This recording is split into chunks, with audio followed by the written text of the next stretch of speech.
practice, dedication, and effort. Do acquired talents come from God also? Ang acquired talents ba po ay galing sa Panginoon? Opo. Sabi sa 1 Corinthians 4 verse 7, paano kayo makakahigit sa iba? Hindi ba lahat ng nasa inyo ibinigay lamang sa inyo ng Diyos? Kung gayon, bakit ninyo ipinaglalabang iyon na parang hindi kaloob sa inyo? Ang sabi ko sa verse na ito, lahat po ng mga bagay ay galing sa Diyos. Kaya po ang God-given talents at acquired talent ay parehong galing sa Diyos. Remember, discovering your talent is just the first step. The next step is to develop and use your talent to serve others and bring glory to God.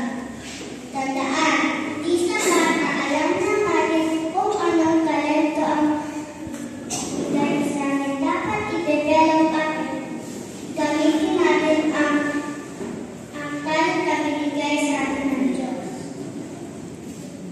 Bible characters with God-given talents.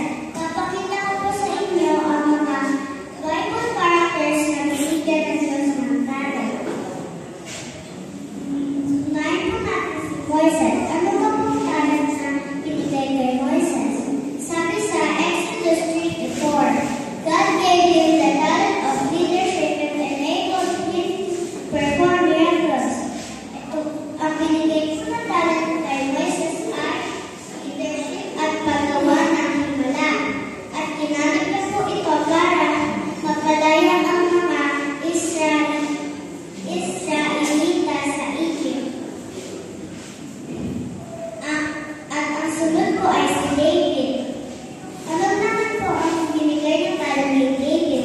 Sabi sa 1 Samuel 16 verse 14-23, David used his musical talents to write songs and praise God.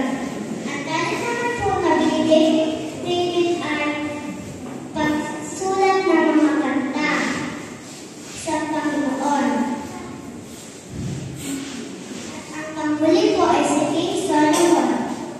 Ano naman po ang binigay na talent ni King Solomon? Sabi sa 1 Kings 3 verse 1-15, King Solomon was given the gift of wisdom by God. Ang binigay po ng talent kay King Solomon ay wisdom o katalinuhan. At ginamit niya po ito para mag-lead sa kanyang kaharian sa pangalan ng Diyos. We should be like them. Dapat kaya hindi natin sila. Dapat gamitin natin ang mga talentong binigay sa atin ng Panginoon. Steps to discover your talents.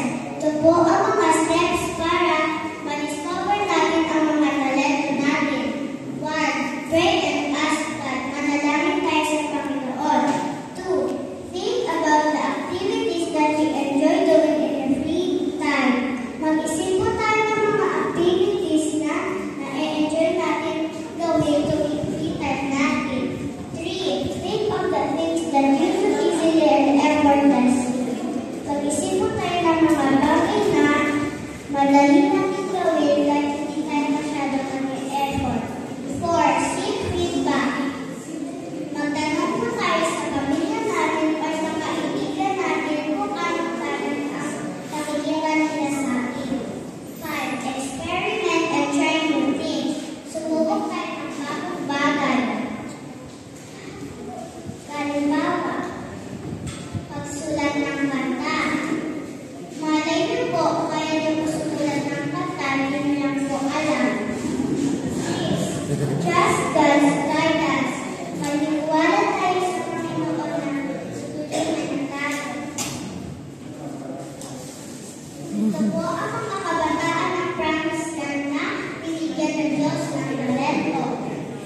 Kagaya ng pagkakanta, paghilit, pagsasalita, pag-art, pagtulong sa gawain sa church.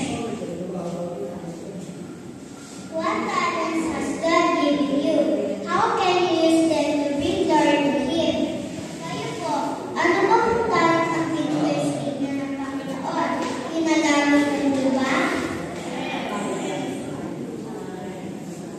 Remember